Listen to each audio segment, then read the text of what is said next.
Salut, bienvenue dans cette vidéo. Je suis à Madrid. Alors à Madrid, c'est une des rares capitales qui n'a pas de fleuve. Et il se trouve qu'ils ont réactivé artificiellement un fleuve.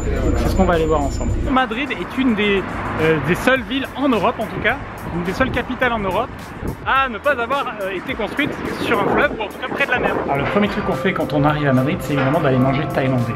La nourriture est vraiment excellente ici. Bon, après cette pause culinaire, on se remet en route et on va vraiment aller voir ce fleuve. Donc là, ce sont mes derniers jours ici à Madrid. Après, donc on va partir, on va se mettre en direction de Vienne.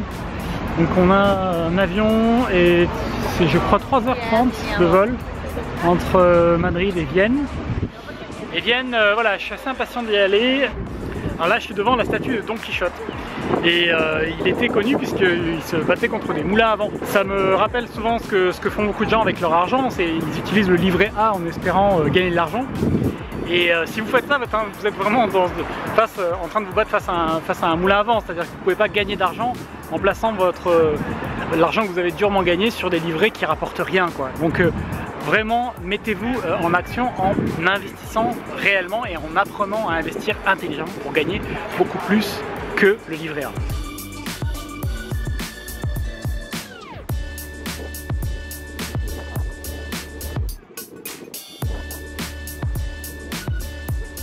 Ça y est, nous sommes arrivés à notre destination. Alors c'est à côté du stade qui se trouve là-bas, qui est le stade de l'Atlético Madrid, qui est l'autre grande équipe de Madrid.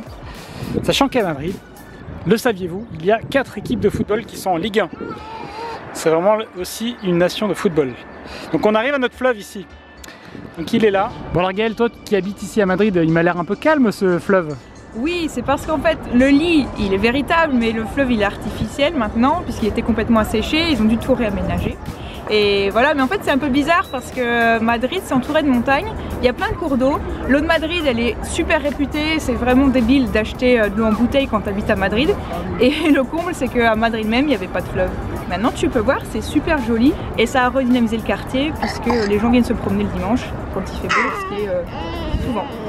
Le fleuve s'appelle Rio Manzanares. Donc c'est l'idée de toujours vous reconnecter à la nature autant que possible pour avoir des idées, pour avoir de nouvelles idées pour, par exemple si vous investissez dans l'immobilier ou si vous voulez créer une entreprise, proposer de nouveaux services à vos clients. Connectez-vous à des trucs simples comme la nature, c'est super important, ça permet d'avoir plein d'idées, de sortir un peu de l'ordinaire parce que souvent, je sais pas si ça vous arrive, mais moi je sais que ça m'arrivait beaucoup quand j'étais au quotidien à répéter des journées très similaires d'un jour à l'autre. On a tendance à être la tête dans le guidon, quoi, et puis on a du mal à prendre du recul et être créatif. Et aujourd'hui, je pense que dans le monde dans lequel on est, c'est la créativité qui fait la différence. Parce que les informations, elles sont de partout, la technologie, elle est de partout. Ce qui fait la différence, ce qui va faire de plus en plus la différence dans votre business, dans tout ce que vous allez faire, c'est la créativité que vous avez. Et je sais que ça peut paraître surprenant parce que on pense que créatif, c'est un métier qui est réservé à certaines personnes, qui est réservé aux designers, etc. Mais en fait, je pense que tout le monde, même à tous les niveaux, doit faire preuve de plus en plus de créativité et c'est ça qui fait la différence, qui permet de vous différencier, de différencier votre entreprise ou différencier même si vous faites, je pense vous faites de la location courte durée, en étant un peu créatif, vous allez pouvoir vous démarquer votre appartement de tous les autres et attirer plus de clients, attirer plus de business, avoir plus de rentabilité assez facilement. Donc je pense que c'est très important de trouver des moyens d'être créatif et de vous connecter à la nature, même quand on est comme ça dans une grande ville, grâce à ce type d'aménagement ou ce type de parc là qui sont quand même très sympas, c'est un des moyens de faire ça. Donc il n'y a pas forcément besoin de partir prendre l'avion et de faire 700 km et d'aller quelque part ou de faire 2 heures de bagnole, simplement des fois à juste aller dans des endroits où la nature est très présente et à vous poser et puis à faire une session comme ça où vous laissez avoir des idées. Et si je réinventais, et si mon business était différent, et si cet appartement était positionné autrement, qu'est-ce que je pourrais apporter d'autre à mes clients? Parce que c'est ça qui va faire la différence, c'est toujours qui je peux aider, qu'est-ce que je peux apporter de plus à mes clients. Plus vous allez être connecté à ça, plus ça va être simple de trouver des idées et puis donc de tirer plus de business facilement.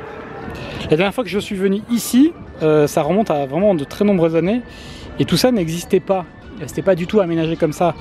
Ce qui est intéressant ici, et on peut faire le parallèle avec la créativité, c'est qu'il y a forcément quelqu'un ou une équipe qui a développé une vision de tout cela. C'est que tout ça existait avant d'exister. Il a existé dans la tête de quelques personnes.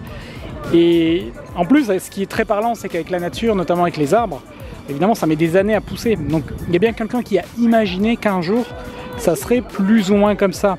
Donc plus vous allez développer votre propre vision de quelque chose qui n'existe pas aujourd'hui et que vous allez vouloir mettre en œuvre, et bien plus vous allez savoir où vous allez, dans quelle direction vous allez, même si tous les détails, toute la mise en œuvre peut être très différente de ce que vous avez imaginé au départ, mais ce qui compte c'est la vision. Quelques trucs à savoir sur le métro à Madrid. Premièrement, il a été construit à l'envers entre guillemets, parce qu'il a été fait par des Britanniques, donc c'est comme à Londres aussi. Les temps d'attente sont affreusement longs. Et là il y a 6 minutes d'attente, donc c'est très long et ça peut être bien plus que ça peut être 10 minutes d'attente en journée, en semaine, hein, c'est pas spécialement le soir ou le week-end. C'est un métro qui est assez moderne et récent et donc tout est assez propre, donc c'est un endroit qui est plutôt agréable, même si on n'a pas envie d'y passer la soirée.